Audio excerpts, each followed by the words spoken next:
we come into this scene in Luke 5 where Peter and Jesus meet and Peter starts to follow Jesus. It starts out, Peter's been fishing all night long and Jesus comes and he's teaching the multitudes at the shoreline, and out of all the boats, he hops into Simon Peter's boat.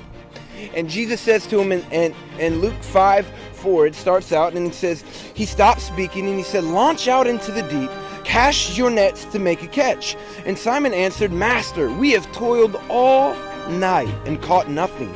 But nevertheless, at your word, I'm going to lay down my nets." Now, let me just take a second here. Now, here's a rabbi who's been a carpenter, known as a carpenter, telling a fisherman whose daddy's daddy, whose daddy's daddy's daddy was a fisherman. That was his profession. And you had a carpenter telling him how to fish. So I can only imagine what's going through Peter's mind. He's been fishing for years. His daddy was fishing, and you got a carpenter telling me how to fish. And he's toiling with all of this. He just heard Jesus speak, and he says, "You know what?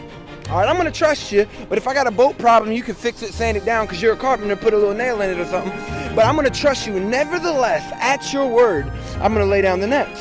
So when he's done this, he caught a great number of fish to where the nets were breaking. And when they signaled to his partners, they came and filled up both boats to where both of them began to sink. Simon Peter fell down to his knees, saying, "Depart from me, I am a sinful man, O Lord." For he who were with him were all astonished at the catch that was taken in. So James and John, son of Zebedee, who were partners with Simon, Jesus says, "Do not be afraid, for now on you'll be a catcher of men." So when they brought their boats back to shore, they forsook everything and followed him. So we have Peter, who has this revelation of God. He says, "Depart from me, I'm a wicked man. I have nothing good in me. Depart from me." And Jesus, even in the midst of our wickedness and our sin, he meets us. Just like he did Simon Peter, he comes in and he meets us right where we are. We don't have to come to him. We don't have to dress it up. He meets us right where we are. And so he has this revelation. They catch more fish than ever before. Their boats were literally sinking. So this is what they do for a living. So this is the biggest paycheck of their completely entire lives. John, son of Zebedee, and Peter, they decide when they get to the land, because they've seen something, it had to be, they saw something, it was great. But what did they see? They come to the land, they leave it all.